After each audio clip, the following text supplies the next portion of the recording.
It is Sunday, Sunday, Sunday, and I'm here with some of my best friends, some of my most awesome friends who love to game and play Dungeons and Dragons and hang out with you awesome people on Twitch today.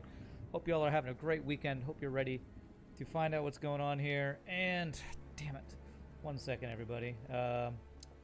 My audio settings, like I said, Windows did a big all update, so a bunch of my stuff changed. So I need to fix down mix to mono on my microphone.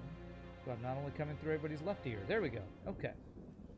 I swear I hate Windows updates. Windows updates are the absolute worst. But what we do have updated is we have some people with some new mics and some new cameras. So you probably, people out there in Twitch land, notice some people looking better, and they're hopefully going to sound better too.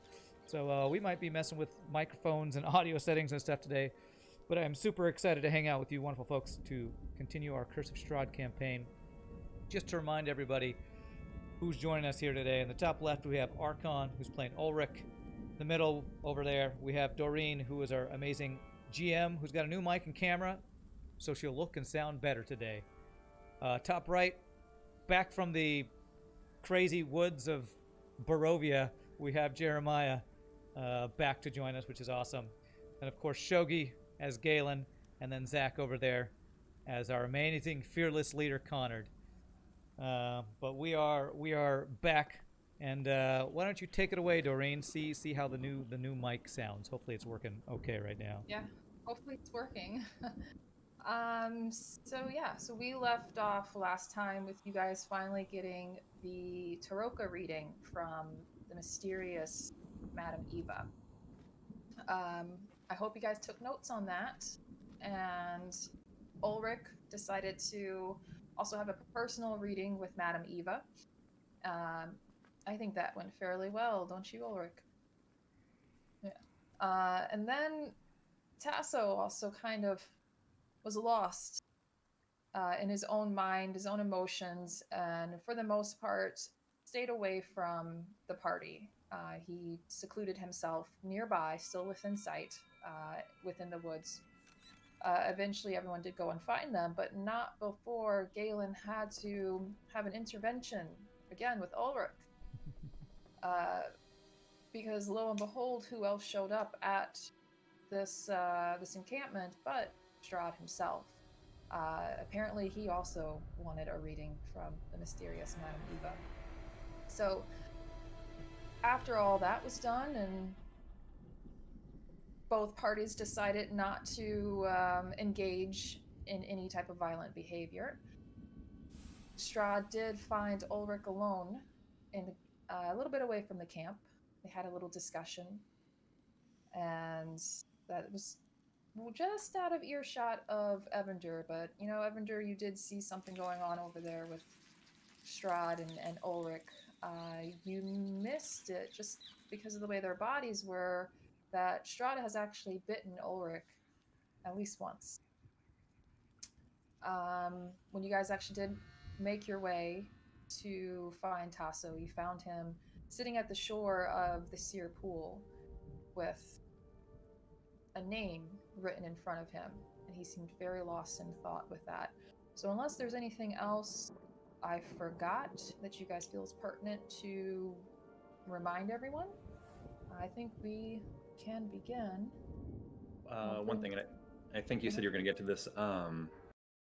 There's going to be an explanation as to, for the, you know what I'm talking about. Right. So it's still evening time. Araja has actually set up some tents a little bit over to the side for you guys to stay. You guys have decided to go ahead and stay here, obviously, for the evening, potentially for the next day as well. I'll leave that up to you guys to decide. Ulrich, as you are getting ready, bedding down for the night, you're just kind of moving your robes in a way that you kind of want to make it comfortable for you to sleep in. And as you're doing that, you feel that your pocket is a little bit heavier than you remember. And within it, you pull out this polished stone, which is mostly gray with some flecks of like a really, really dark red. And I am going to show this Mm, I'll go ahead and I'll show. Let me actually edit this. I want everyone to see what the picture is, just for the fact of the stream. But I'm going to go back in here and edit it again, Ulrich, after we are done, after I show it, so you can see what it does.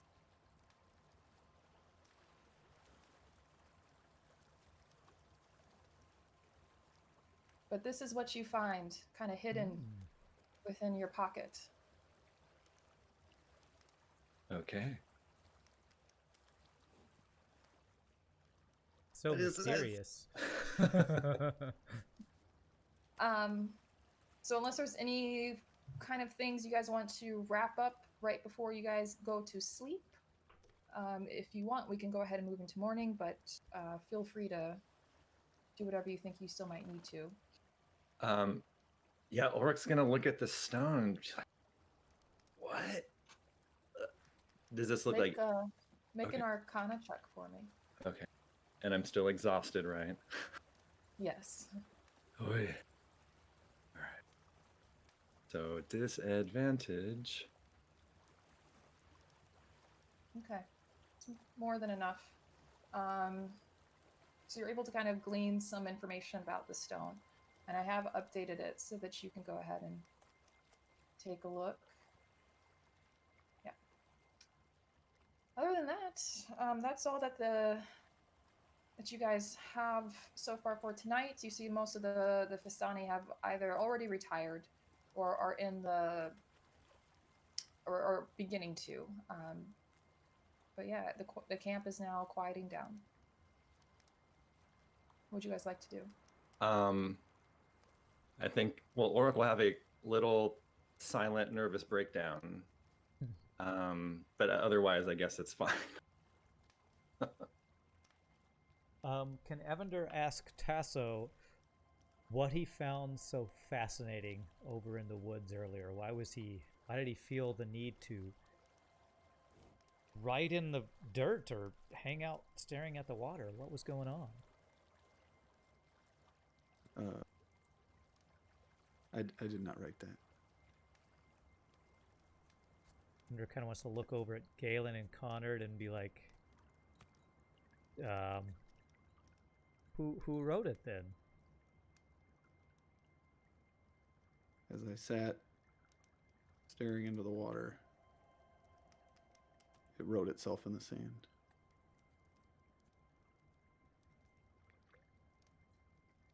Evander's going to scratch his head. He's never heard of anything like that before. So he's like, okay.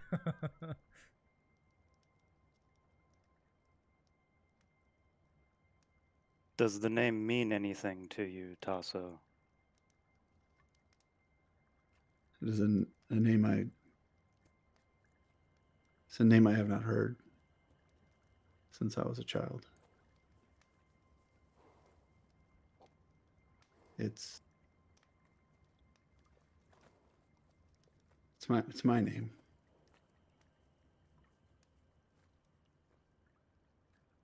And Tasso turns his back, lays down, and cuddles up with Scruffles.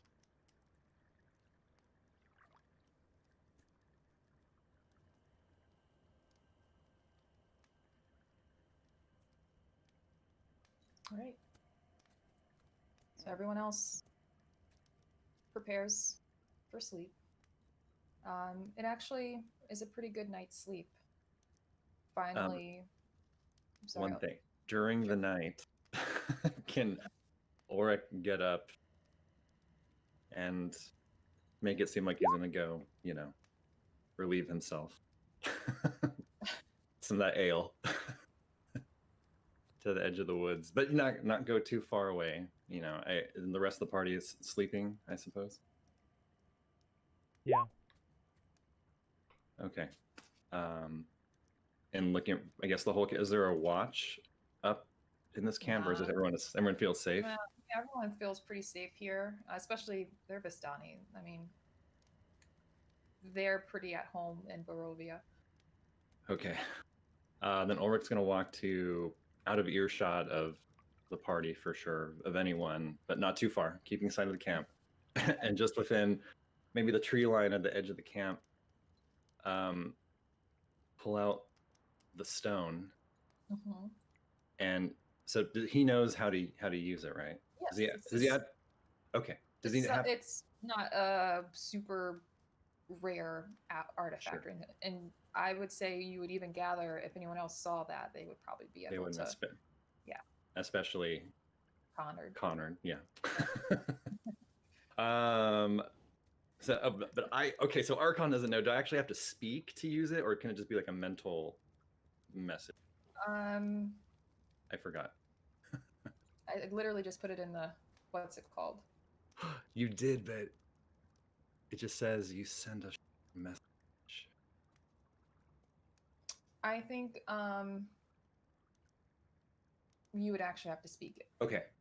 Then Ulrich will just hold the stone really close to his face and say,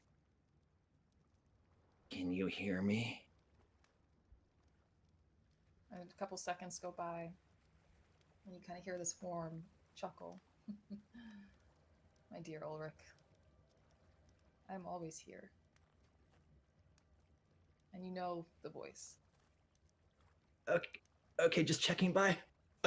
Just shoves it in his pocket and goes back and tries to sleep. Okay. All right. Let's have just to see everyone else make a perception check for me. Oh, and one other thing. You had everybody roll a D100 at the end of last session. Do you need me to do that as well? Oh yeah. No, unfortunately. Okay. I think I rolled for you. However, speaking of D100s, so the good doctor that you guys killed, who has the Gem of Madness on their person? I think Conrad and I each have one, right?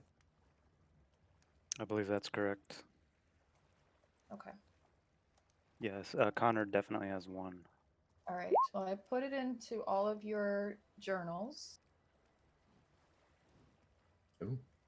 So just because you guys may want to use it in any encounters, so I want Nice. you guys to basically know what you got there Yeah. before I forget. Before the sun rises, though, as much as the sun can rise here in Barovia, Ulrich, your sleep is a little uneasy in the beginning. The adrenaline and the excitement just won't let you go to sleep. But finally, it does take you.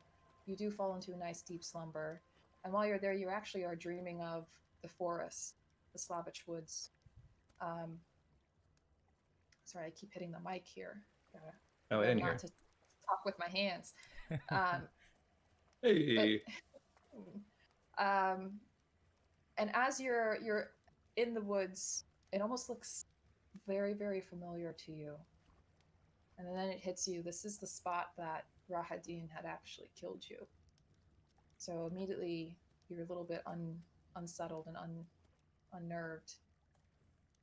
As soon as that feeling washes over you, you begin to see three shapes come out of the mist. Little silhouettes, robed figures, very much like yourself. One is coming from your left, the other your right.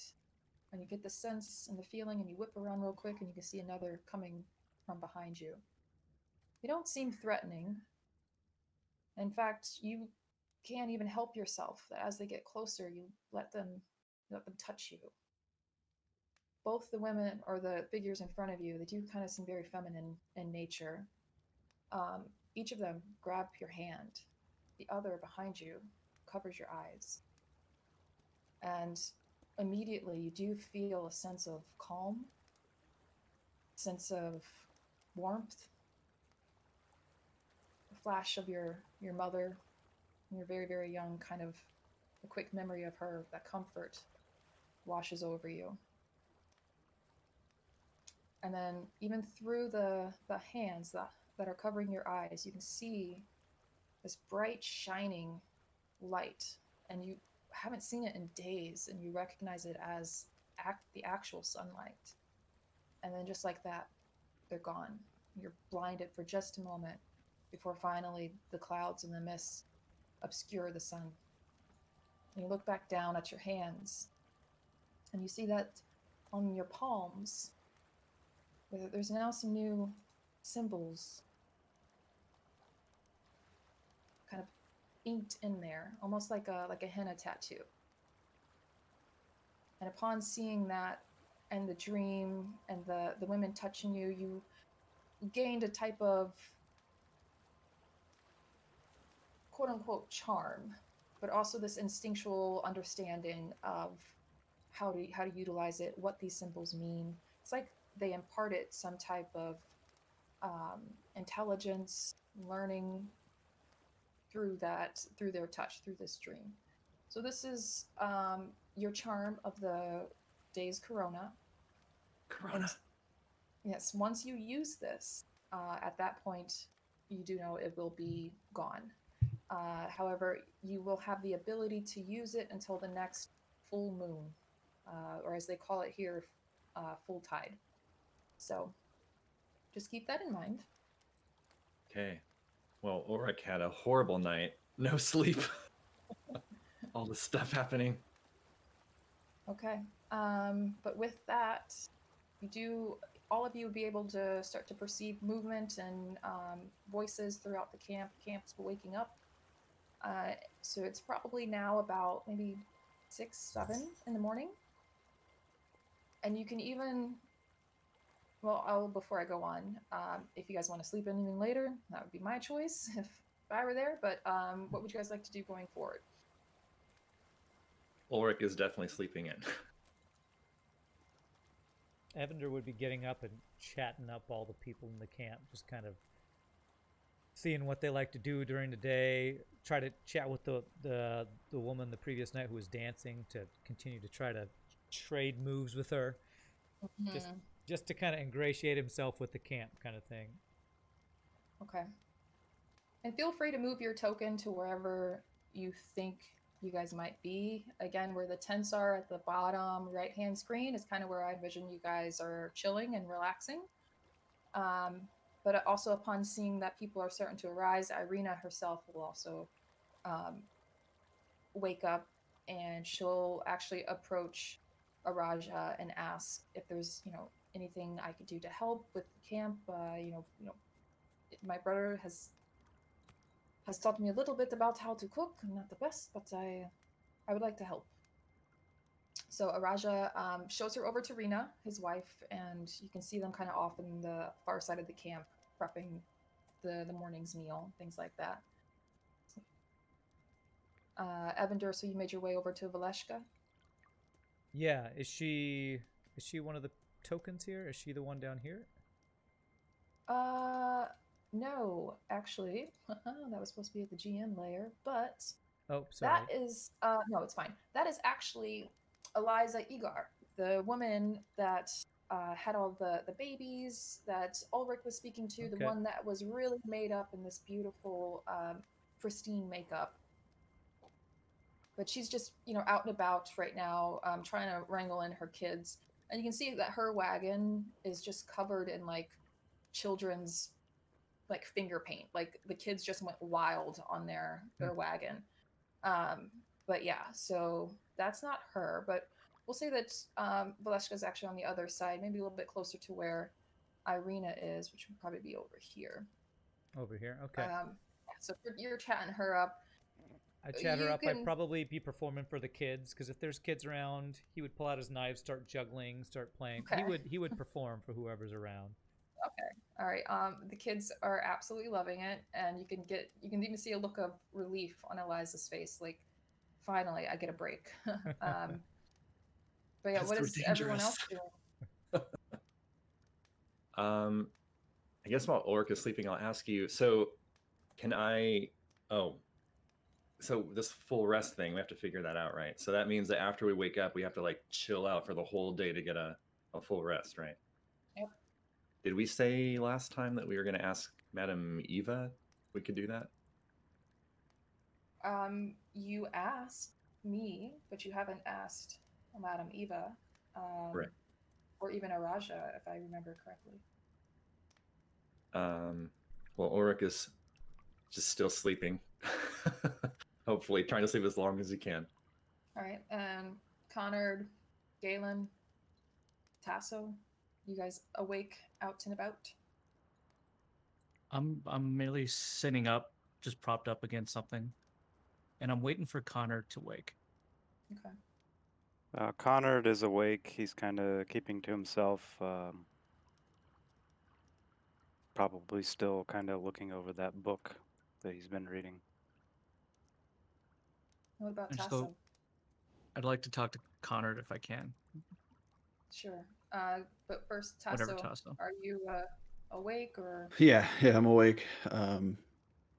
I'd wait until the party finds their way to whatever they're doing, and trying to not draw too much attention to myself. Want to make my way toward Madame Eva. Okay. Well, while you're doing that, we'll say Galen and Connor are having a discussion. I'll pull out my flask and I'll take a drink and I'll just kind of shake it over to Connor and just go, "Would you like one, laddie?" Connard will look at the flask, and look at the position of the sun in the sky, and then he'll shrug and he'll take a swig from the flask. Let me be honest with you, laddie. I believe we can speak on fair terms here between two dwarves. Aye. What are we trying to accomplish here, laddie? Let's be honest with each other. This dinner arrangement, you know, is not going to go well.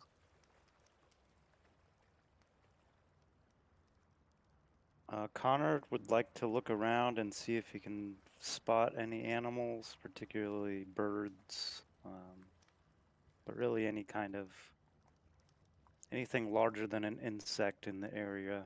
Okay. Go ahead, do a perception check.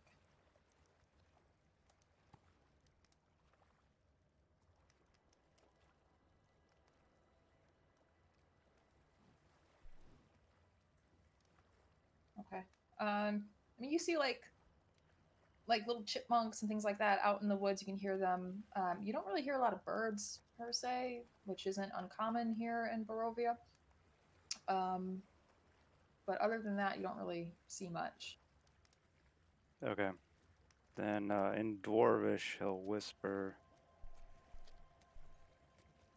I think the dinner will be a good opportunity to gather information.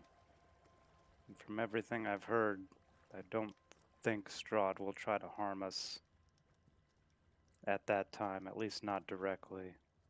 But we should certainly be on guard. I return it back in Dwarvish. We're walking into the lion's den, laddie. How can we trust him at all?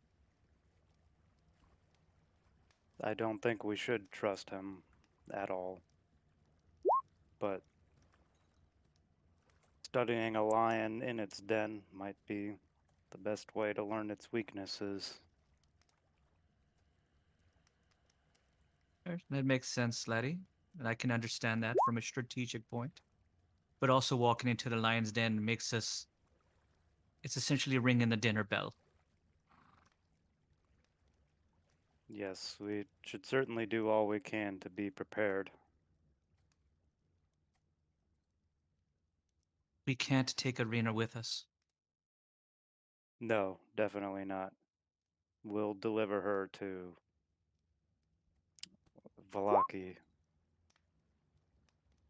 beforehand. Doreen, I think you're messaging me instead of somebody else. Mm. Okay, no problem. I didn't tell you anything I shouldn't, so it's okay. If we do this, laddie, we have to be well prepared. And to be honest, I like Ulrich. I think he's a good lad. But I don't 100% trust him.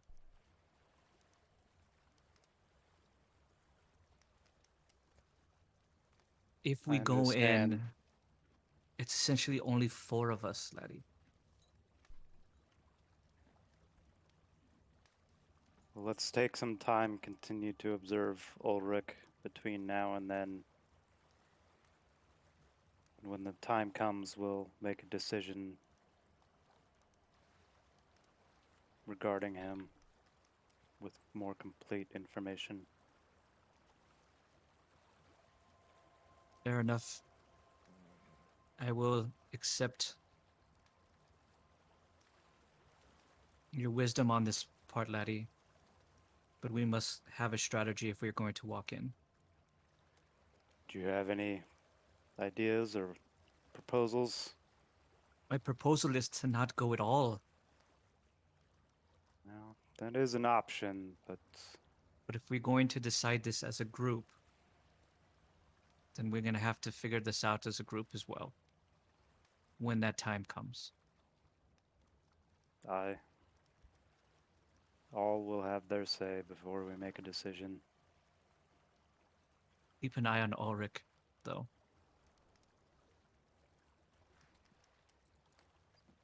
And I merely just kind of get up and I just go find Evander. All right. So you see Evander over on the other side of the camp, jokingly with the kids, trying to redo the dancing of Vileshka, and you can just see her and her some of the other younger girls just laughing and giggling. They think this is just the most ridiculous thing. Yeah, he's overdoing. He's comically like doing exaggerated motions that is really, really poorly imitation of what they saw last night, trying to ham it up. Okay. The moment I see that, I just take a swig and just go, God, I hope this allows me to forget that.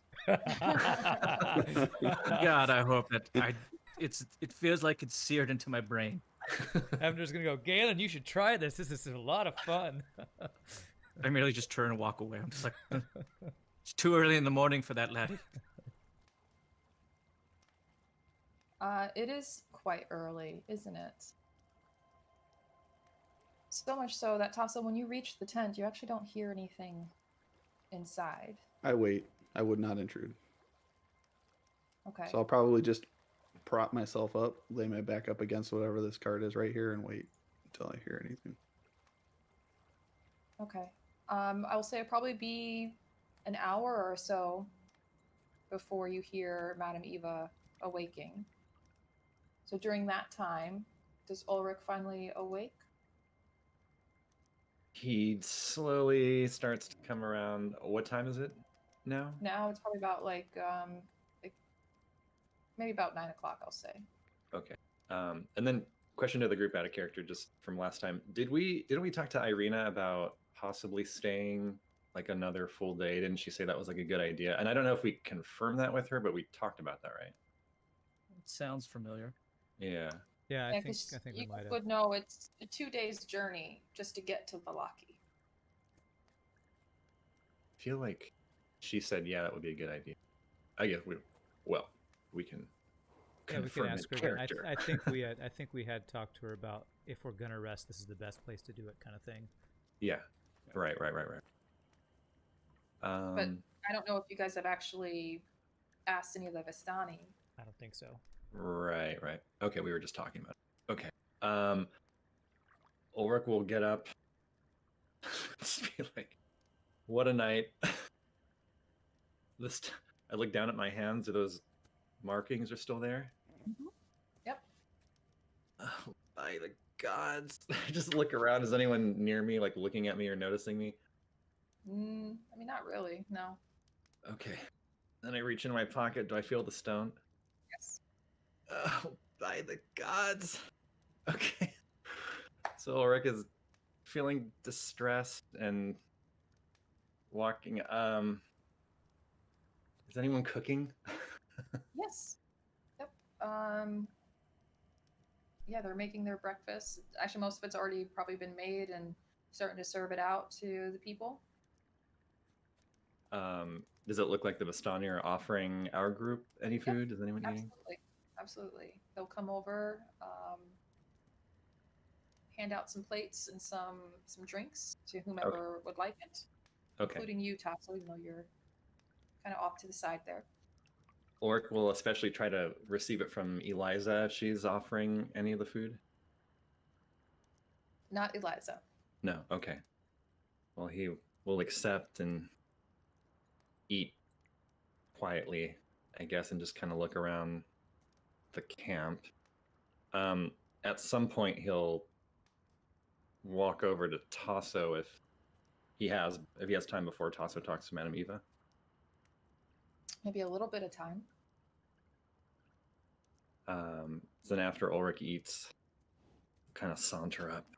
Well, not saunter, but I was make gonna his say saunter. All right, don't Slink. saunter. More of a Yeah, he's like, slinker. Good morning, Tasso. Yeah, he slinks up and just kind of stands near Tasso and looks at him. Is Tasso holding Scruffles? So, I mean, I would have Scruffles next to me if he's willing to sit there. I'm not, I let Scruffles do his thing. If he wants to Okay, hang out with okay, me, that's please. cool. But I do have And- some food. I am eating the food they gave me. So, Okay. And after kind of looking at Tasso for a second, Ulrich will say, "Hey, Tasso, are you okay?" I think so. Okay. You seemed really bothered last night. And I apologize.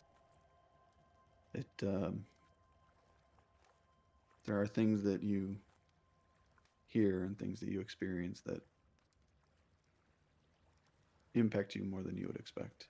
And last night was that for my core. Wow. Ulrich is surprised at this articulation from Tasso, and says, "Yeah, I know exactly what you mean." Okay. Well, I'm glad you're okay. Thank you for your concern. And Ulrich will walk And away. as you start to walk away, I say, "Hey, Yeah. were you speaking with that plant last night?" I always check in with her. I saw you step away. Oh, Is she doing okay? yeah, she's fine. It's so strange that she's here. I'm just glad she's okay. Thanks again for saving her. No mention. I'd appreciate some information about maybe what she is at some point in time. Sure, whenever you want to know.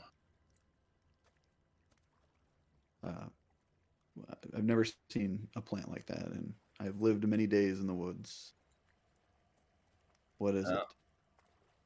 Then Ulrich will pull out Delilah from his robes, and she's the little kind of Audrey from Little Shop of Horrors-esque, like Venus flytrap thing. And yeah, Tasso has never seen anything like this. And Ulrich says, "She's one of a kind. I created her." What do you mean created? I'm a gardener where I come from, and I just always like plants, and I'm good at it. And I was able to use my magic to, I guess, experiment, and I created her.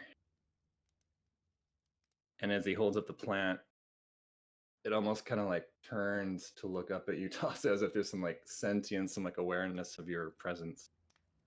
I'm gonna start to reach forward, not fast or aggressive, just kind of questioningly, and Kind of like is it safe? kind of like pulls back a little bit and then moves its head forward, almost like it's smelling or sensing your finger. Yeah, she's nice. It's only about like 4 inches high, maybe. Very interesting. As you hold out your finger, it actually starts to like kind of pauses for a second and then starts to nuzzle your finger. And Ulrich says, "Wow, she likes you. I think she knows that you saved her." Huh.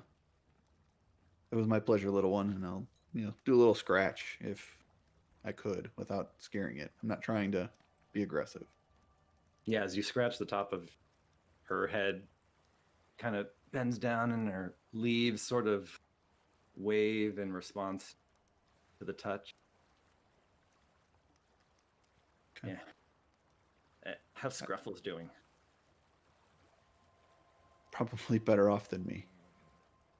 And at this point, you hear a voice from within Madame Eva's tent. Tasso, you may enter now. I just nod at Ulrich and I get up. See.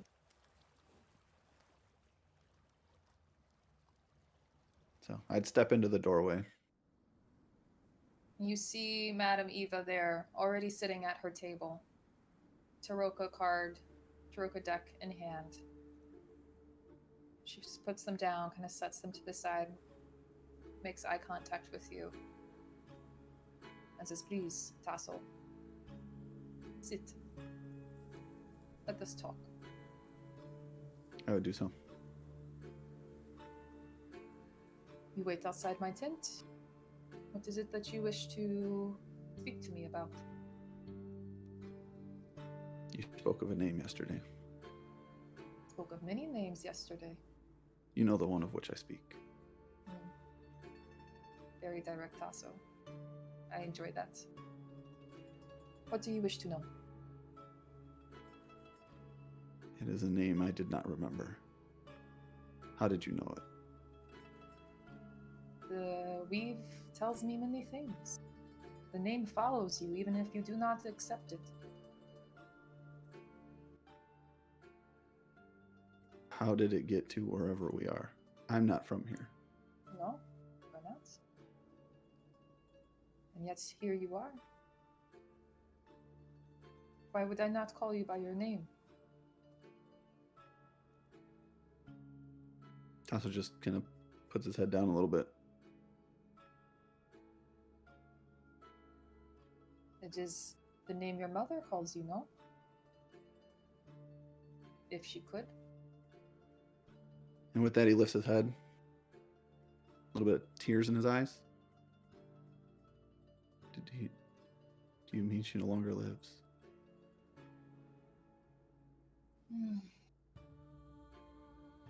I will be honest, I did not check for that. We could, if you'd like. Please. And she gives you this kind of solemn nod. She pulls out the deck. She puts it in front of you and says, "Cut into the deck into 3 piles. And we So shall..." Tasso takes out his knife. Oh, no. With your hands, look, do like I do. And she pulls out a completely different deck. Okay. To kind of show Tasso what she means by cut the deck. Now he'll follow along, so. Okay. She moves that other deck to the side and she kind of gives you this little smile. Now let's move you here. So, what is it that you wish to know besides news of your mother? What is my purpose in this unknown land? And how can I serve my friends the best? My pack. And with that, you see she takes this deep breath and holds it for a moment. And her eyes are closed, palms straight out, just kind of waving them above the deck. And her body begins to motion along with it. And then with the exhale, her body goes completely rigid. And she looks up and beyond you, past the tent. And she flips over the first card here, which is the priest. Tasso, you will not say you are a man of religion, yet you do follow your own ideals. These ideals were brought to you, in fact, by some women who seem to have shaped your entire life. First, your mother. And you can see her kind of pause and just kind of tip her chin just a little bit. And she says, I can hear her heartbeat. She lives still, Tasso. However, and she kind of tips it to the other side. There is something missing. Her heart is not whole. There's a sadness there, Tasso. However, there was one other woman who helped bring Tasso into being. You speak of Roka. I do. She's gained power more than when you last met her. And even though she is no longer here, that connection is still there, Tasso. You can draw from that.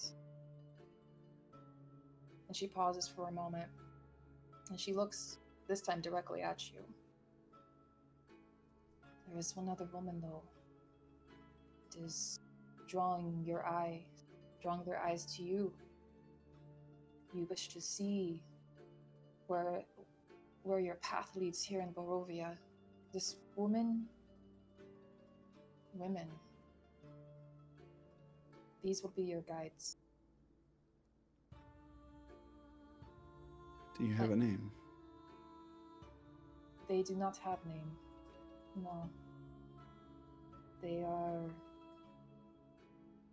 nearly lost to all of Barovia.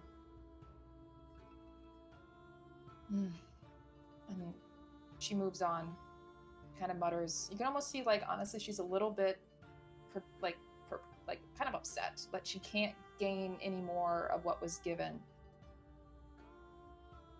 But the next card, the Beast. This card speaks to either a great rage or passion. Something hiding in plain sight. I think you know of which I speak. Be careful, Tasso. Do not lose yourself. For if that happens, none of you can be saved. She moves on to the next card. Interesting. The Elementalist. This speaks to the triumph of nature over civilization. See the woman, and then she kind of turns and corrects herself. Women, again here. They will assist you. I see, Tasso, that you could help cleanse this land. If you find the way and keep control. Maybe this is why you were sent to Barovia. No one else could do this but you. At least of your party members, anyway. And you can see her just kind of caressing this card. Make an insight check for me, Tasso.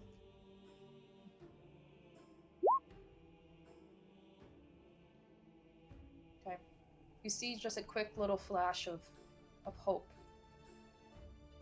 Like she just for a moment kind of lost herself in this idea that this land can be cleansed, whatever that means.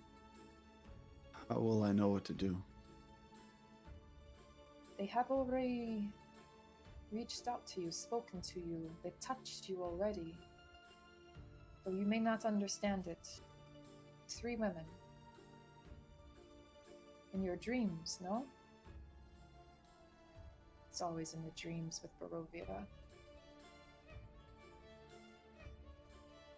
I would. And she kind of steps back away from the cards a little bit. And she says, I would suggest you try to meditate, commune, try to reach out there. They are searching for you. They want to speak to you, but their powers are so now limited. They can only reach you at certain times as you're dreaming, but if you were to lend your power to them, perhaps they can guide you more outside of dream. Maybe think back to what your mentor has taught you before. How to become one with nature. I will do what I can. That is all that you can. I hope that it is enough.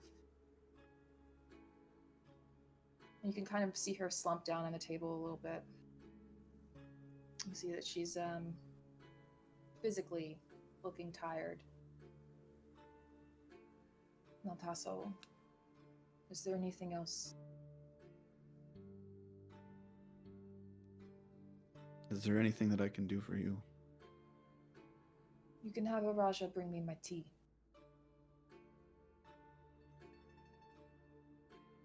I apologize for being a burden this morning, and I appreciate your time. She kind of waves that off. No, Tasso. This is no burden. But if you could give the tea, I would really appreciate it. So I'll nod, thank her, step out, and as soon as I get out of like the tent itself, I just yell, Baja, she needs tea! Alright, and you see Raja kind of like startle a little bit. Honestly, everyone kind of like looks at you like, what? But they Wow. see where you are, they understand, like, okay, and he immediately starts going to get the tea. And you can just barely hear a chuckle from inside of the tent. Okay. I'll go back to Scruffles. Deep in thought. Alright. And what's everyone else doing or would like to do? Evander would actually like to see if he can find the person who was telling the story last night around the fire. Was he somebody we had talked to before, or was he a different person completely? He's a different person. You may recall that he was called Stanimir, and even if you don't, if you want to like try to find him, Valeshka would have told you Okay. who he was and where you can find him. You see him now actually kind of over by the shoreline, feebly trying to fish. Okay. Well, Evander would like to make his way to him, kind of in his own, joking buddy way, pretend to try to help him fish, like throw out some string that he knows is not going to catch anything, but just like to be an excuse next to him. Okay.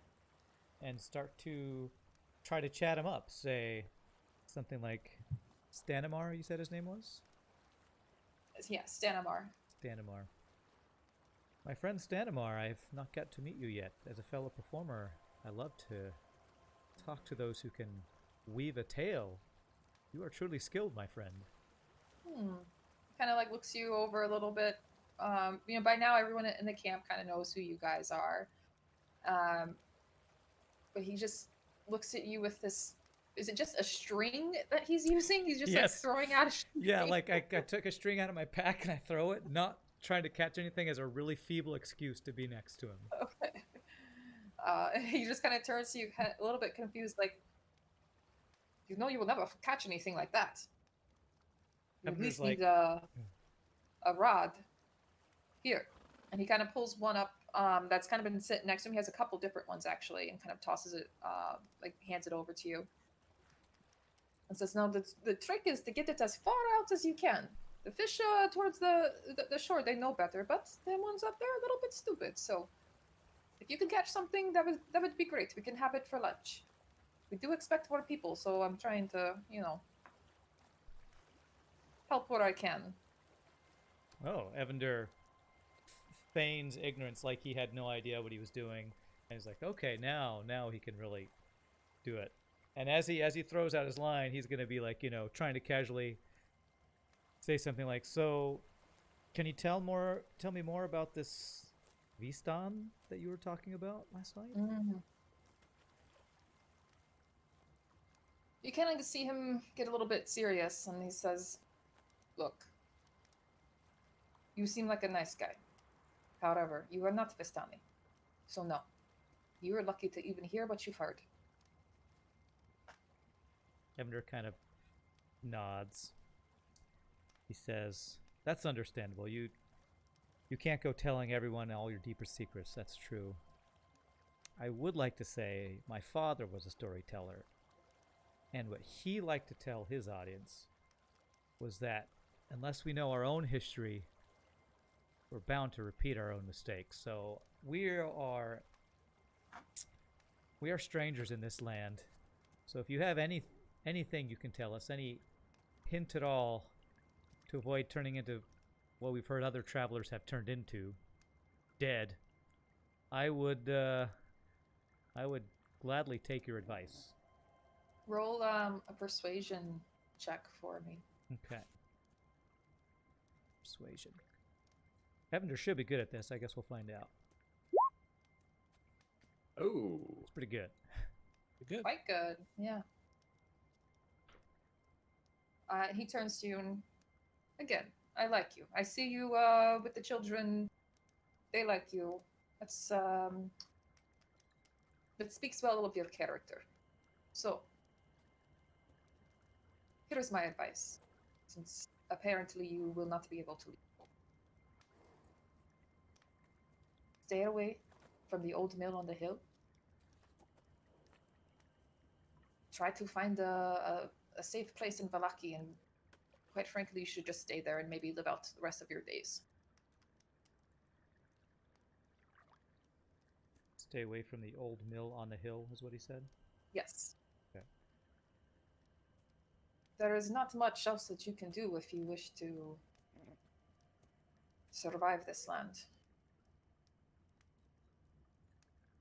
Evender kind of bows and thanks him on what he would like to do. I don't know if he'll succeed with this, but he wants to try to do some very dexterous elvish flick of his wrist with the little string on the stick here, and see if he can rope in a fish real quick with whatever he was doing in the water. Okay. I'm going to have you do a couple different rolls since Okay. you want it to be fancy. So course. do a performance check for me. Okay. Okay. And then also go ahead and give me a survival check. Okay. Okay. So as you're kind of whipping it around, Sandler's like looking at you like pretty much with that face like, bro, what is going on? That's not how you fish. Come on. But yeah, also kind of like curious and wanting to see how this plays out. So he kind of steps back a little bit, just watches you.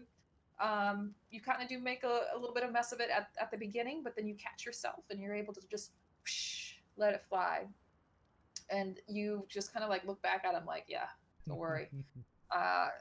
And sure enough, you get a little nibble on the fish or on the fishing line.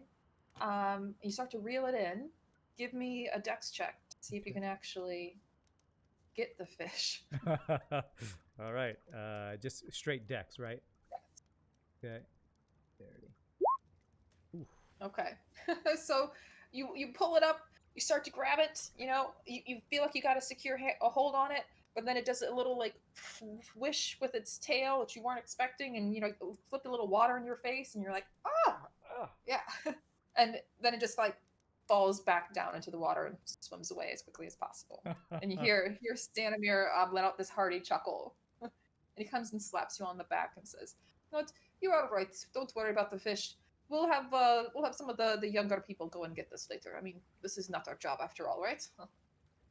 Come back. Let's go. Let's go find maybe some tobacco to smoke. Do you smoke?" Sure. Evender doesn't drink or smoke very often, but he knows how to play the growl. It's like, of course I do. All right, so y'all head back to kind of like, hang out, maybe chit chat a little bit more. What's the rest of the party, though, as you guys are doing what you're doing, which we'll discuss in a moment, you start to see quite a bit more people filtering into the party. A couple more Vardos show up. Other people start pitching more tents, almost like close to like the actual edge of the pool itself. And you see that a lot of these people are not humans for the most part. Let me pull up. So you see one Vardo come in with like a halfling woman. She's dressed in this kind of attire, which almost kind of looks like it looks really comfy actually. Some robes of a certain sort. You're not really quite sure what they are, but they're like a gold yellow, and it's kind of wrapped around her, and she has it's kind of cinched with a cloth belt. She has no shoes on, but she's just, you can tell that she came in with a Vardo, with other Vistani. And then there's one other non-human that you see, which is a halfling, not halfling, but a gnome. He's a little bit on the older side, especially for a gnome. So that must be, most of you guys would be kind of familiar with gnomes. But yeah, he's an older gentleman, white hair, white beard. Kind of, he saunters. All right, where Ulrich doesn't, this gnome does saunter into the tent, the encampment, and once people like see him, they shout out. They come over, they greet them. You can tell that these people have history with these Vistani. So does it seem like the entire population of this new group is all gnomes and halflings, or is it a mix of? It's a mix. The majority are still going to be the traditional Vistani, but there is a mix of other non-humans in there as well. And they're dressed in the same Vistani clothing, like they seem like they're part of the Some culture. of them. The halfling female, she's dressed in her robes itself. That's it. But she does have like some Vistani, like traditional Vistani jewelry and things like some bangles and things like that. However, the gnome male, he's dressed in, and again, if you're looking at the Vistani as a whole, especially the men, not all of them dress in these shocking colors. Quite a few of them actually have more subdued clothing.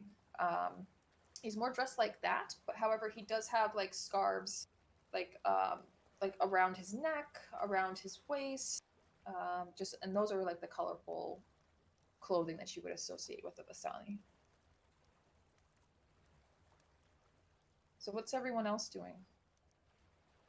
If they seem like they're like accepting of these new people that are coming in, I would walk over and start helping set up tents.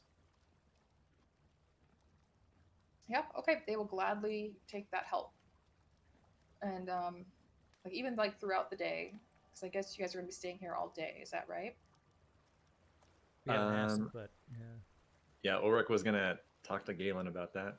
Okay, go. You can go ahead and do that Okay. while Tasso's doing stuff.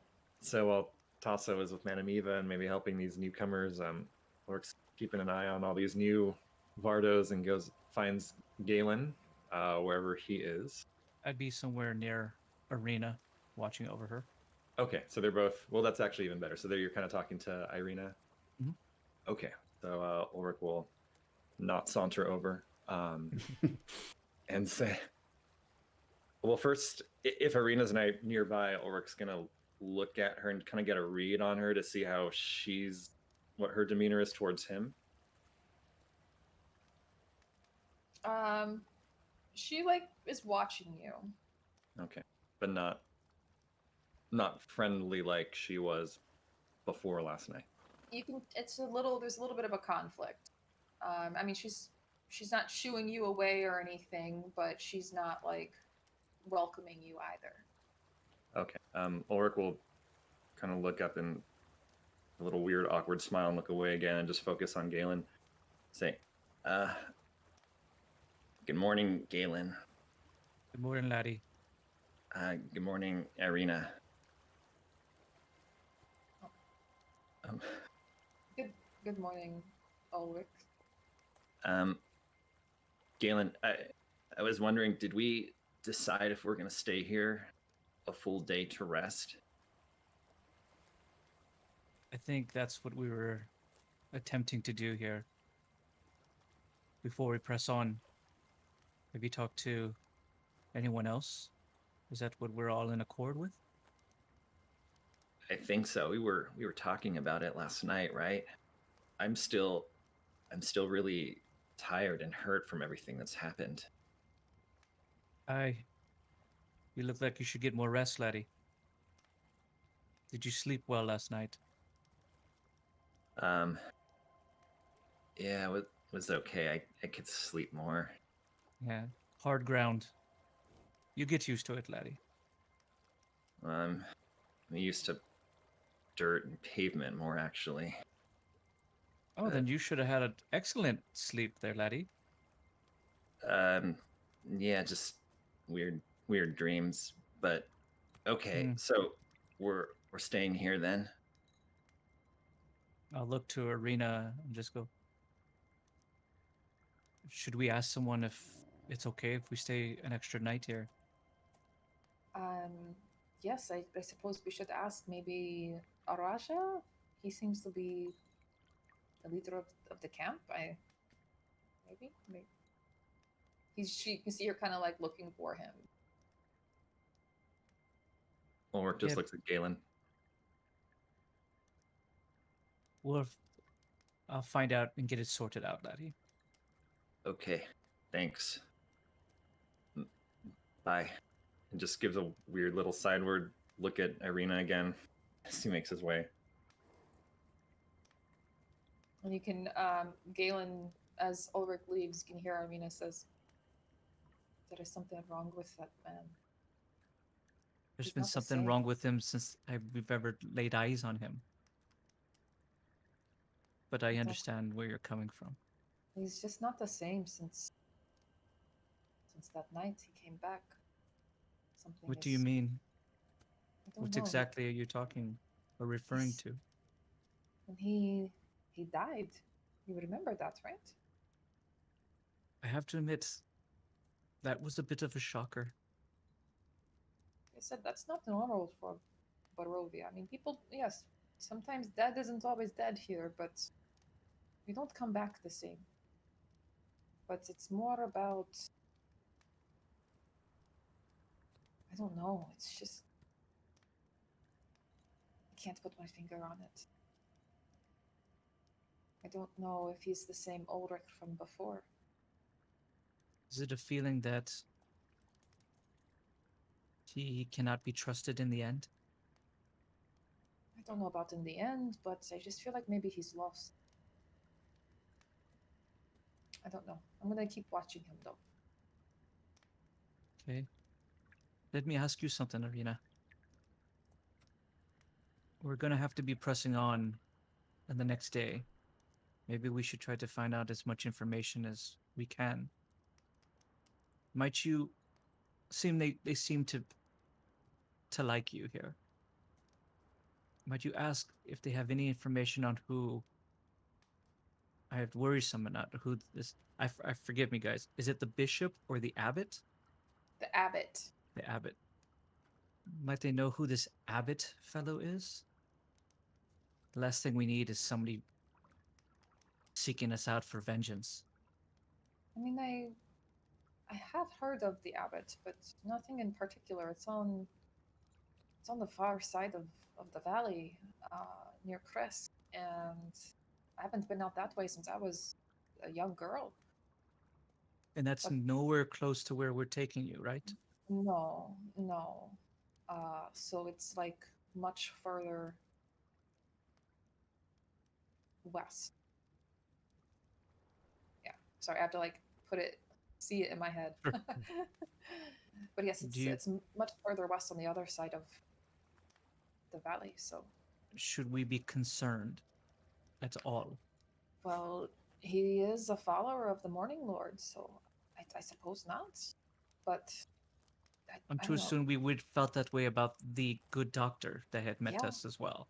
That's exactly And- what I was just going to say. That was very, very weird. Like Ulrich type weird? No, this was like we do have some plague doctors of sorts, but like I said, we haven't had an outbreak in many years, and they don't treat the people like that. So I don't know. I don't know what that man was. Is it to say that the doctor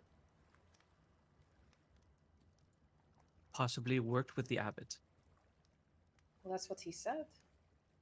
Sometimes, yes, the abbot has been known to people go and seek him out for healing, but typically the doctors of the plague, they are more from Valaki.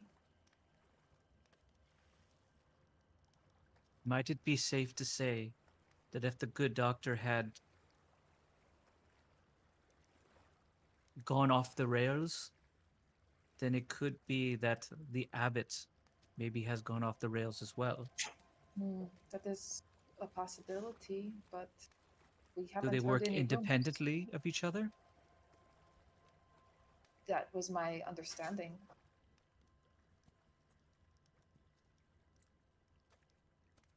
Okay. I just don't want us to be stabbed in the back. Oh, neither do I. But we're not going to the Abbey. When was the last time you even heard from the abbot? It's been over a decade. It's safe to say that maybe the abbot's not there anymore. That then who does the doctor think it will avenge him? May- Maybe I'm he is just tossing this out here. Maybe the abbot has many locations. You can, you can see she's very kind of confused. Like she doesn't. She like one. Don't worry about it. I'm confusing you as well as I'm confusing myself. But I guess if you ever want to check the Abbey, you can find out. But I'm hoping. Yeah, I of think course. I'm going to walk directly into the place where the guy was going to try to kill me. Perfectly fine. Okay. If you could go ahead and just maybe ask them if it's okay if we actually stay an extra night. Yes, Galen. I will go do that now. Okay. Stay away from Ulrich. She again, you can kind of see she's a little conflicted, but she's like, I shall try my best. He does sneak Understood. around, you know. He does. But don't worry, I'm always watching you. I will make sure that you get to where you need to go safely. She gives you a very warm smile, and it does meet her eyes, and she says, "Thank you, Galen.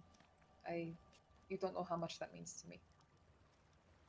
Now, let me go talk to Araja, huh?" Okay. And you see her walk off and try to find Araja or Rena or someone that she can speak to. What's Connor doing? He's muted. Mhm. Sorry, Conard's still just kind of hanging back. He's keeping an eye on what's going on around camp, but he's not mingling himself. Tasso would like to eventually make his way over. Connor. Okay. And as I approach, kind of look sheepish. I want to apologize. I was not myself yesterday. You and the pack deserve better than that from me. You presented no greater disrespect than you usually do, Master Tasso. I never do. But No apology is necessary. oh, okay. And I just walk away. I guess that's all I had to say.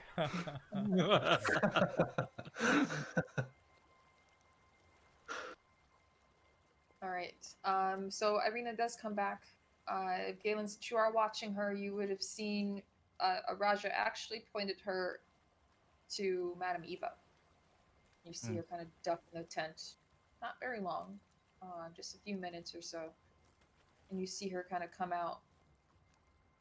And she does walk directly to you. And she says, so Madame Eva has actually told us that we can stay here one more night, but after that we will have to depart. We cannot stay here for the last day of the full moon. Understood. That is more than enough. Good. Okay. I'm gonna go. Feeling a bit tired. I think I shall go rest for a little bit. Absolutely. Does it look like there's a group of people who go out and source food for this encampment? Because I would offer my help in, trapping, tracking, hunting, whatever. Yeah, and especially as more and more people do. You do see them kind of starting to gather around and kind of make plans on where they're going to go. You even see some people pull certain different goods out of the newer Vardos that have come, and they're organizing that. It looks like there's quite a good number of casks of wine and different other drinks. Also, a lot of different new food. And again, you're seeing more and more people make their way into the tent throughout the day.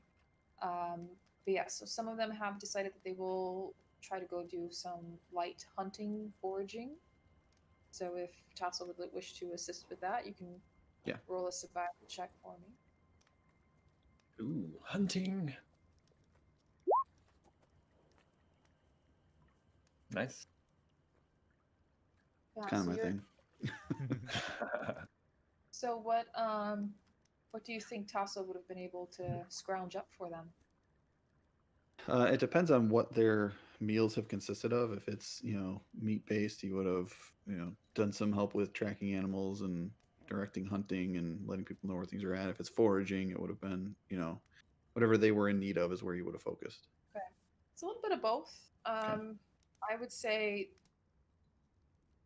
as far as meat and other goods, some fresh foraging items would probably be more needed at this point. Yeah. So I would say you were able to find maybe some edible roots, some wild onions, some mushrooms that kind of were familiar enough to you. You were able to also use your druid knowledge and abilities to make sure that none of them were poisonous. So you're able to bring some of those back to them. Right. All right, what's everyone else wanting to do for the rest of the day? Have we all heard now that we're for sure staying here? Yeah, I would immediately gone over to Ulrich because he asked first and just go, Operation Extended Stay is a go, laddie. That's good. Thanks, Galen. Now go tell the rest. Okay, bye. Bye. It's always weird when he says that. It's always. It's like when you hang up the phone, you're like, okay, okay. Who's closest to him of the party besides? Evander. Yeah, Evander's kind of come back. He came back with Stanimir. Okay, by the fire. We'll just tell Evander quickly, no problem. Evander will say, "Oh, thanks, that's great. How are you doing after, meeting with Strahd last night? You holding up okay there, sir?" Yeah, I'm fine. It's kind of hard to sleep, but I'm okay. It's good that we're staying another day. Yeah, you definitely could use the rest, my friend. Yeah, thanks. Let me know if you need a song. I can always sing you a song. Okay. Thanks, Evander. He'll go, Evander, Mhm. I need you to make me a wisdom check for me, please. Okay. Wisdom. Okay. Oh wait, I'm sorry. Not wisdom. Just do me a straight con check, please. Oh, con. Okay. It's definitely better than wisdom. Okay. All right, thank you. Mhm. And Evander is going around telling the rest of the people. or I guess Ulrich was sent to be the messenger. We're good to stay. Pass it on. I guess Tasso isn't here, so he won't tell him. So the last person is Connard. Okay. Ulrich will find Connard. Maybe like stops like 5 feet away and says, Connard, Galen says we're staying here for the rest of the day. Noted. Thank you. All right. Walks away.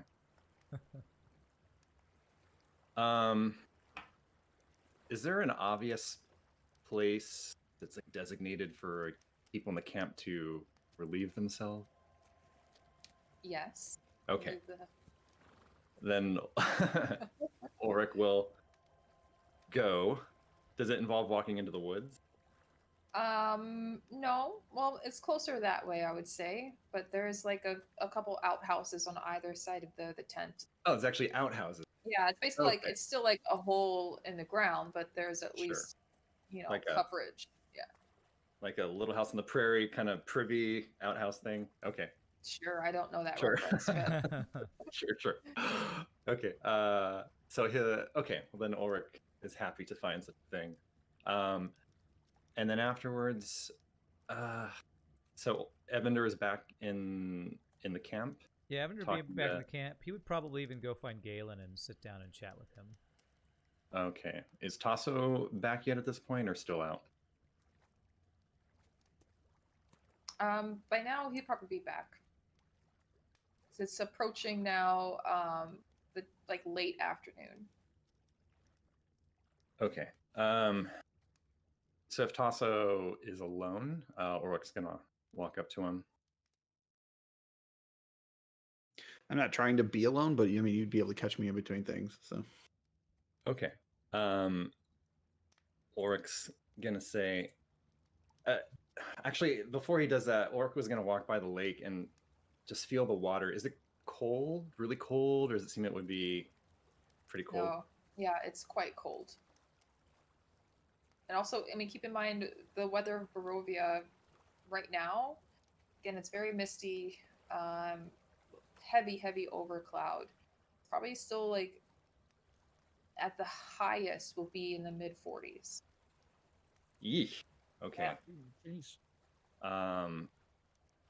Ulrich is very torn, but okay, he goes up to Tasso and says, Tasso, I know it's really cold, but I'm actually gonna try and take a bath in the lake.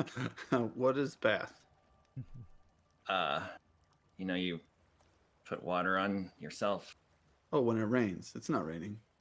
No, I'm gonna walk into the lake and put water on myself. Okay. Why are you telling me this? Because everyone's worried about me going off by myself, and honestly, I don't want to be necessarily left alone. Can you maybe just stand by and keep guard or something? Sure. Okay. So then Ulrich's gonna go and he's gonna leave Delilah with Tasso because he feels comfortable with him. And that's kind of the main thing. So Ulrich's like, just make sure she's okay. And he will, I don't know, maybe go like 30 feet or so or more from Tasso, and he keeps his underpants on, of course, but he Tasso he turns casts his back. fog cloud so he doesn't have to see anything. So it was misty. So he takes off his other stuff and quickly gets in the water, and it's seeing his thing, but he doesn't care because he's just determined to have like some kind of bath after all this. So is Tasso not paying any kind of attention? Or is he kind of seeing Ulrich? I mean, you asked me to watch you, so yes, I'm watching. Okay. Got it up here. This cloud, totally looking at Okay, well then, Tasso, Ulrich has his back to Tasso in the water, but glancing over, Tasso would see that now that Ulrich is kind of disrobed, yeah, super pale, like bright white, this gray light. But it's not like a healthy pale. It's definitely, there's a sickly cast to the color of his skin. And as you look, you almost even see like a slight greenish undertone to his skin. And he's really skinny, really scrawny, and like his shoulders are kind of uneven. Maybe he has like a little bit of scoliosis or something, and like his spine is showing, and we'll just see some ribs. But the thing that's, and you can see maybe in this light too, he's got those little boils all over his skin. Like it looks like he's dealing with something. But the thing that's really weird is that his shoulder blades, which of course are prominent because he's so skinny, they're actually a slightly different color from the rest of his body. They've got kind of like a grayish coloring to them. So then Ulrich just quickly, and his hair is like, like long and stringy and black, and he gets out of the water and he's like shivering, but he's got his like hood and his robe on him, and he comes back to get Delilah, and he's like, okay. Well, Thanks. first, I want you both to make a perception check for me. No. Both of us or just him? Both of you. Every time. Great. Now I've got Tasso involved in this. Oh, every time. Okay, I guess it's still disadvantage. Or Yeah, I'm until on high you alert. decide you want to try to heal them. Oh yeah, as soon as I can. Okay. Oh, well, that was still pretty. That's actually still pretty good. Both of you kind of off a little bit to the west. Just double check. Yeah, a little bit towards the west. You hear the distinct sound of a woman crying. Just kind of seems to be echoing down from that direction. Like into the woods? So still along like the water's edge, but obviously that will the woods do parallel the water itself. But yeah, I mean, you look back, you don't see anything. And then after a few more sobs, it stops. Hurry out of the water. You made a woman cry. I'm already out, and let's just go back to the camp. We can tell people that there is someone crying, but we should not look. We should not go by ourselves. Okay. I hand Delilah back over. Thanks. Okay. It's really cold. Okay, so by now, when you guys make your way back, you can see that the Vistani camp is abuzz and has almost like doubled in population since you've last been there. You can see a ton of people on both sides beginning to cook a variety of different meals. You can see Evander, you would note Valeshka, and even some other women practicing their dancing on one side. You can hear people strumming and tuning their instruments, and just kind of like every now and again they would just engage in like a random jam session. So you get the feeling that they're raring for a party. That's what's prepared getting happening here. So unless there's anything else you guys want to discuss or handle before nightfall. As we come back from the water, I'd probably look for whoever's kind of seems to be in charge of the camp, and ask them if there's anybody camping in the area in which we heard the woman sobbing. So you would have probably approached Araja, who's now busy telling people where to put a bunch of stuff, just kind of to like very he's half listening to you. But his wife, Rena, is also next to him. And upon hearing you ask this, she asks, so where exactly did you hear this crying? I mean, I can show you where we were standing and where it was coming from. It was far west along the lake's edge. Hmm. Do not go down there. We will take care of it. All What right. does that mean? She doesn't respond or answer your question. She just It's goes okay. back to what she's doing. Let's just go. All right, when I get an opportunity, I would tell the party about this. Just Mhm. it was odd. So Yeah, there'd be plenty of opportunity for you to let them know about that. And again, so right before nightfall,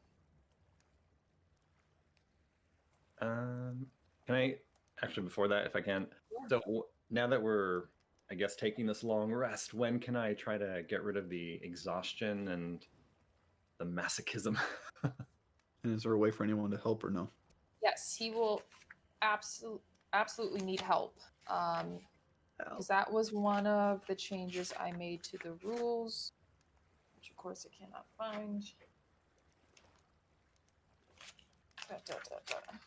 Hold on, let me pull them up here.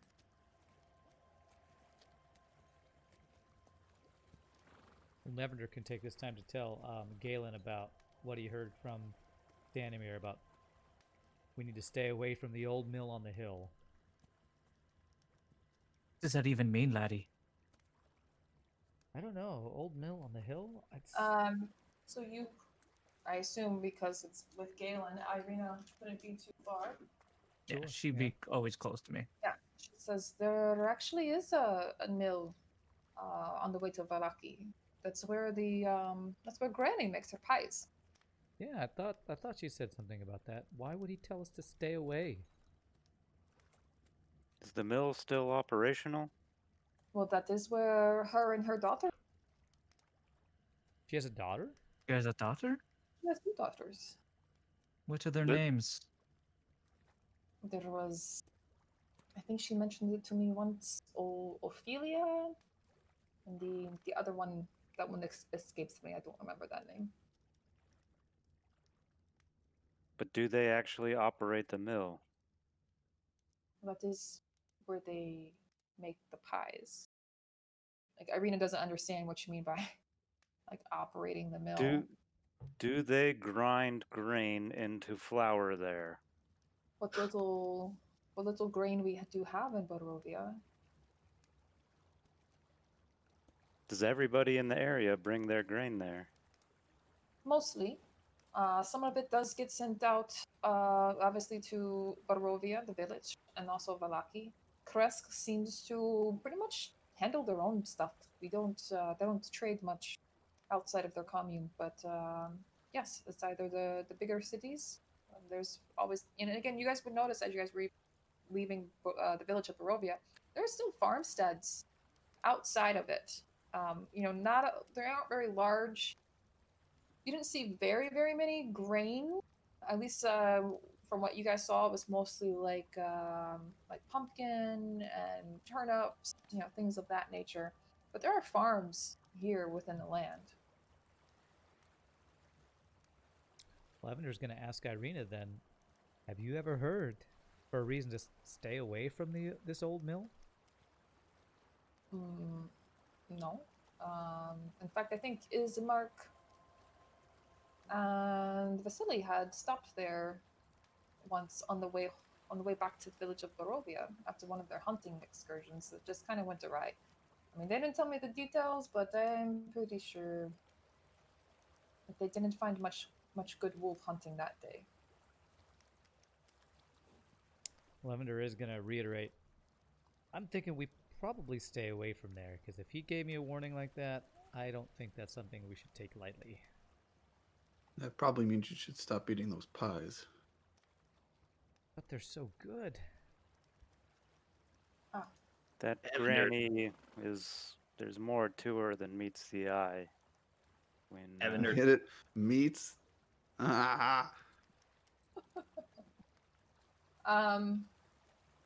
You made me forget what I was gonna say, Jeremiah. That was Tasso. That wasn't me. That was Tasso. Okay. Yeah, it's gone. So It'll come back later. At any rate, what I was saying, when we met her on the road, when she seemed to disappear, she had actually cast an invisibility spell on herself, which means she would appear to be either a sorcerer or a wizard, power at least as great as my own. She's some kind of magic user, and her whatever was in that sack smelled human. Also smelled it. So who knows? Is she making human pies? Evander kind of shakes his head. He's like, human pies? How could you do that without everybody knowing about it? I don't know. Enough spices. I've never eaten human before. Well, She me didn't neither, seem- I'd hope. She didn't seem particularly insane to me, and I mean, meats isn't hard to come by around here. It would be very strange if she was resorting to cannibalism just because she could. Did not the It's- priest feed people to his son? Well, in that case, he had no choice. The son had to drink the blood of humanoids. But for selling meat pies in the town square, seems like feeding people pies would only bring risk with no extra return. Who knows what her motive is? This isn't Faerun. This place is so weird. Everything that we've seen, the magic here, we don't know. All right, I'll stop eating the too is pies, true. Evander just shouts out. I'll just stop eating them. well, you don't have any to eat anyway. Yeah. Which, upon that realization, fills you with like a deep sadness. Yeah. I warned you not to eat those pies in the first place. Evander's like, well, you didn't taste them. You wouldn't say the same if you had tasted them. God, sure wish I had a pie right now. So, Ulrich, you want to heal your stress or the wound? Which is it you're trying to do? Both? Can I do both, or is it one or the other? No, hold on. So you have your affliction, correct? Yeah. Yeah, even though I we had a cheat sheet for this, right? Again, I just moved, so half of my crap is Is it- lost. Yeah, if you go under the journal in Roll20, there's one category Oh. that says "Start Yeah. here," and in that it's new rules. Oh yes, that's right. I did put that there because that We makes got- sense, right? A lot of stuff in there. Yeah. Yeah. So I made one change to, I believe it was you healing your affliction. Okay. You would do it at disadvantage if you tried to do it alone, but if someone helps you through like some type of like meditation or guidance, or they're coming at you in a sense of friendship and healing, they kind of want you to get better. So depending on which character, that could be as simple as maybe Evander playing some relaxing music while you meditated, or Tasso taking you out into the woods to kind of get some inner peace through nature, or Galen maybe Stomping doing on a your back to work out the kinks. Really yeah, violent something massage. like that. Okay. Then actually, I think that probably makes more sense for Ulrich to do later in the evening, closer to Okay. their sleep time. So remind everyone, what is your stress level at? My stress level, I have 18. Okay. And I've got one affliction and one And- wound, which is causing exhaustion. Do you want to try to heal the wound now? Sure. Can I do it at the same time? I mean, I guess so. If you want to wait, Yeah, I think it's something that can probably happen at the end, unless you think I should do it now. I would do it now. Okay. I will heal wound now. Evander will help. He did get, I believe from, I forget from where, but he has some bandages and clear liquid for wounds, so he can use Okay. that to try to help cure that wound. All right. So then Ow. It's gonna sting. go ahead. Go ahead, Ulrich, and just make a regular Constitution check. With disadvantage or just No, just straight regular. one? Okay. Constitution. You want to get 15 or higher.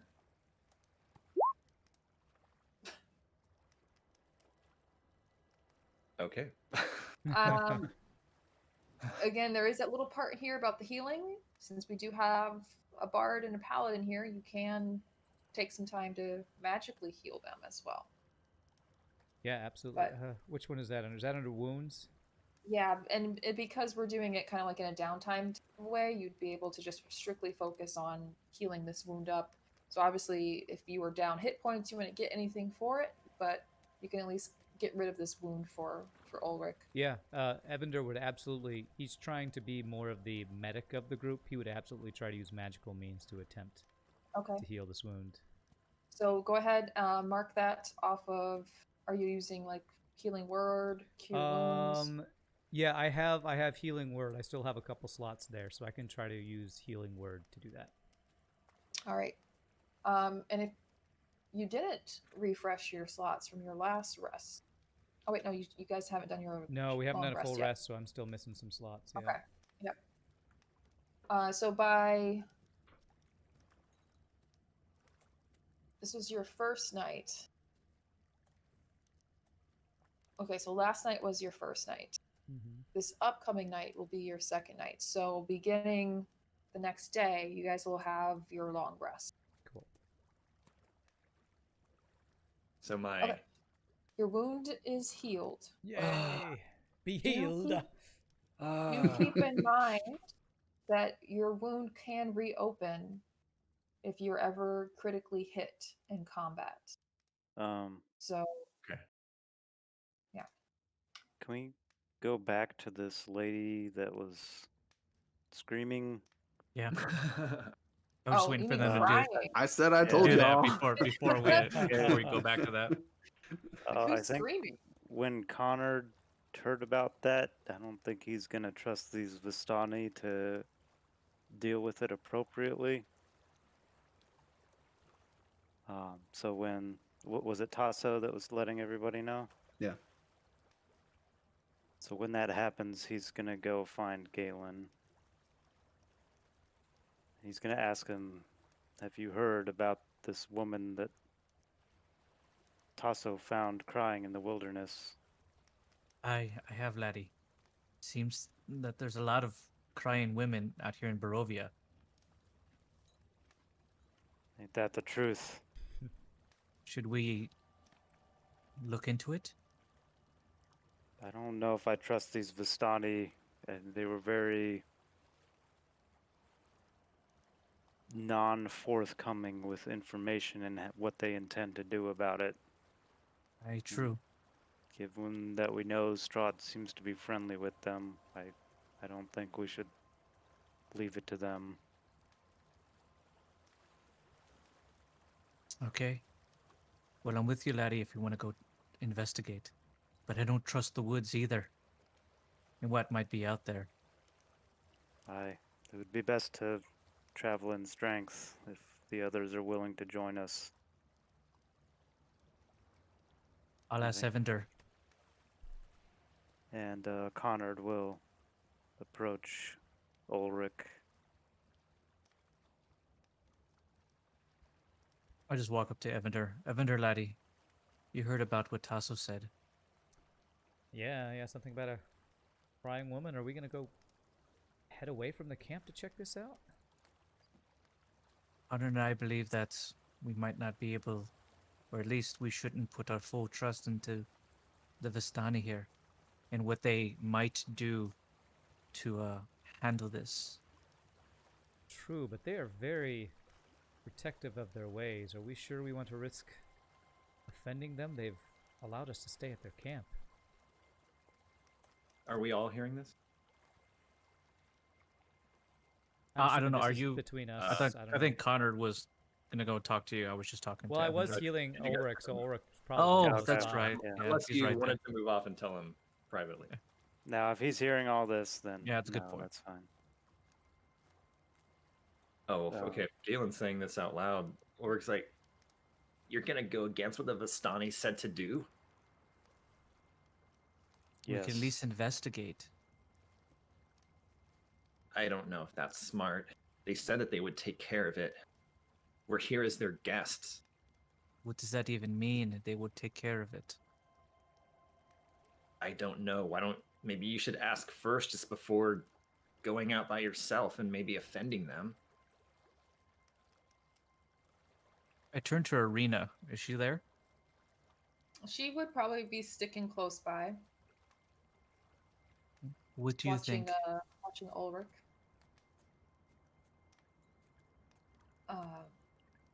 She looks a little astonished that you're even asking for her opinion. I mean, I guess. What did the Vistani just said they would take care of it? They did. You think maybe there's a woman hurt out there? Should we not? I mean, we could go and check, but Did anybody move like toward that area when they said they'd take care of it, or did everybody just continue to do what they were doing? continue doing what they were doing. I mean, I honestly, given what mean- we've seen so far, I would almost prefer to just leave it be. But I will do whatever you think is the smartest decision here. Ulrich has a point. We might as well at least ask the Vistani to Evander explain. nods. Fair enough. We don't want to wear out our welcome. Connor, laddie. Since you are our leader, you should be one to ask. Inquire You're away, right, good we sir. had a leader, but if you'd like me to speak, I can do so. Aye. And Connor You were will good with words, approach- laddie. Evander will go with Connor because he's like been mingling with everybody, so he can like, kind of back him up. And before you depart, Irina says, if you need to speak to someone about this, then I've been told by Araja that Madame Eva is actually the leader of not only the encampment, but her entire clan, her entire task, they said. So she would probably be the best person to speak to. Very well. Connor will approach Madame Eva's wagon and rap on the side of it. Tent. Tent. So he'll grab it and just start He'll, shaking it really He'll call out, Madame Eva, Connor and Doric would like to speak with you. And Evander. And Evander. Aylin's here too. And you hear, yes, yes, boys, come on in. What can I help you with now? We've learned that there appears to be a woman in distress to the west of the camp. We were told the Vistani would deal with it, but we have seen no action taken. We would like to know what you intend to do, or if we are not satisfied soon, we will set off to investigate on our own. She takes a moment. Well then. Investigate if you wish. Can you tell us anything about what the Vistani intended to do about this? She looks at you with, you can tell that you've offended her. And she says, you do not come into my tent and demand that I tell you what we shall be doing. I made no demands, only a request for information. If I've given offense, that was not my intent, but neither will we stand by. While it appears a woman is being harmed, then it looks to us as if nothing is being done. Well, Wish you a that's good because day, we're madam. not Vistani. And she just kind of waves you away. And Connor will leave. Avender's gonna like apologize. We're so sorry. We did not mean to offend. We know the Vistani cherish their secrets. And with that, she kind of stands up and she says, Evander, I do not think you guys understand where you are right now, who you are speaking to right now. I suggest you speak to Connor later. I will expect an apology. Yes, absolutely. Apologies. Backs out. From a distance, when Connor comes out, I look at Connor and just go, So, how did it go? Ulrich's watching. Evander's gonna come out She sweating. was no more forthcoming than any of the others have been. Come, let us be off. And he's gonna cast the spell he linked. Okay. And as you guys, I guess you're reconvening and then Art. so. Okay. As you guys are kind of convening there, you do see one other Vardo come in.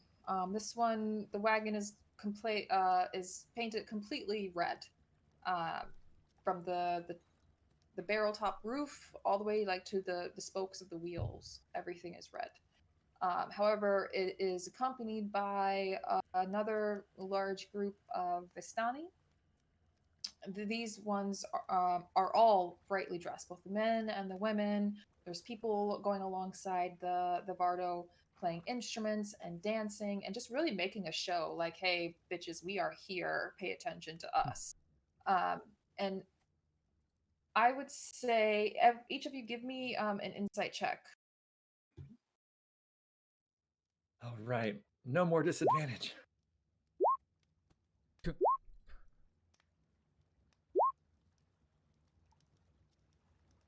Some good rolls in here, except for Evander. Evander is sweating from what? You're so nervous. What she just said. He's like, we should not be doing anything bad here.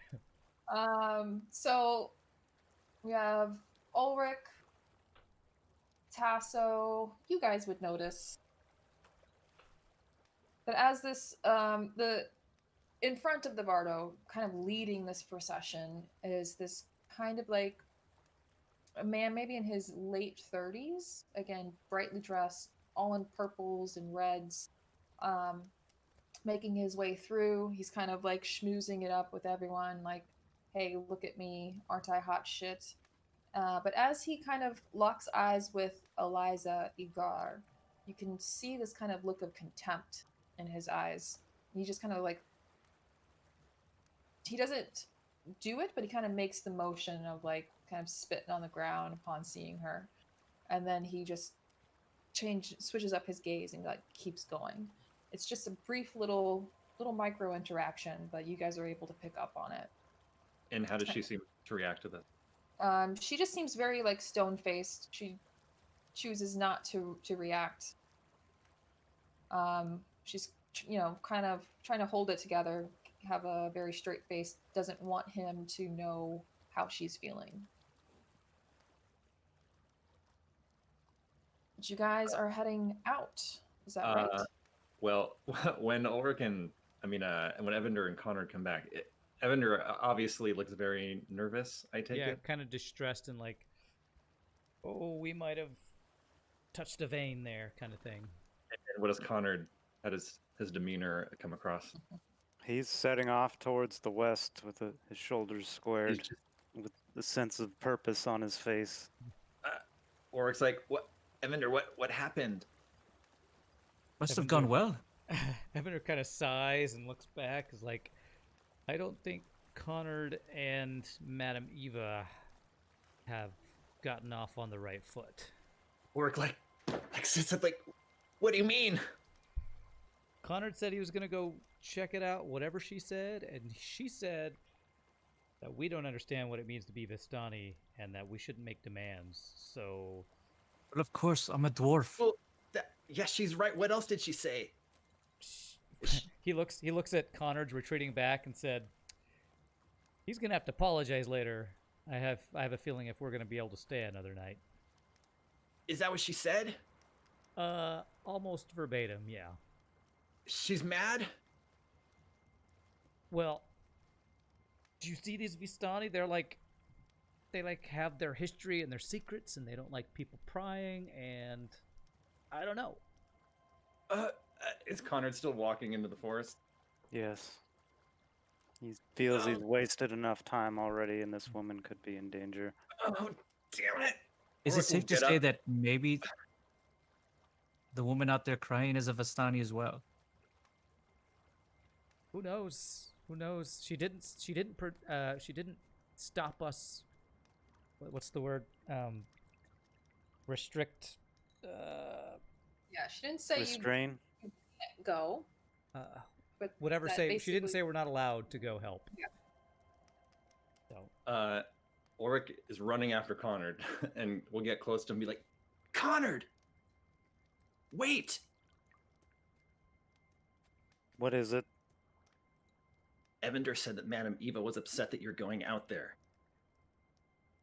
She seemed offended that we asked for more information, which just makes the whole thing seem all the more suspicious to me. Well, does she not want you going out there? She didn't say as much. What did she say? She felt we were making demands on her, and she refused to provide any more information. That it sounds like you shouldn't be going. We're the guests of the Vistani and Madame Eva. You can't make her upset. She's our only ally here. This seemed to be coming from beyond their camp, and we are guests, not slaves. We can still act as good conscience dictates. Yeah, that If what they have a cost? problem with that, well, we can deal with that later. I don't want to deal with that later. You're making this decision for the whole group. This is what you keep doing, Connard. You shouldn't be going. Everybody keeps saying that. I am not this group's leader. I am one dwarf in this group, doing as I see fit. If others choose to follow me, so be it. But I make no demands on anybody. If you don't want to come along, don't come along. I'm definitely not coming. Or- Galen walks up, puts his hand on Connard's shoulder, and just goes, "Laddie, did she say no? No. Then we're going." Galen, you shouldn't do this. Did Evander come back up here? Evander, yeah, he would have come back up to be near them. Yeah. Okay, Or looks at Evander. Evander, from what you saw in there with Madame Eva, do you think that she wants us going to investigate this? Yes or no? Honestly, I don't know. She did not say we couldn't check it out. I think if we check it out and if Connard apologizes, he looks meaningfully over at Connard. I think she just didn't like the fact that we were asking for information that she felt we didn't deserve to know. Well, just because you asked, were you pushy? I wasn't. he looks at Connard. Connard is Oh, I just A dwarf. asked. I don't think you should do this. If she's upset, just leave it be. Evander's gonna say to Ulrich, you heard this woman crying. How did she sound to you? Did she sound like she needed help? Did she, Dungeon Master? She sounded, I would say no, not like she was being hurt or anything like that. It was more like a cry. Sorry, more like a what cry? Mournful. Mournful cry. She didn't sound like she was being hurt. I don't know. I didn't see. Evander just kind of looks over at Connard and says, Connard's a dwarf. Have you known many dwarves? They're not known to change their mind once they've set on a course. That's not always a safe thing. It's true, but we are a group. We can work this out together, and when we come back, maybe we can straighten things out with Madame Eva. Or maybe we're burning a bridge that we'll never get to use again.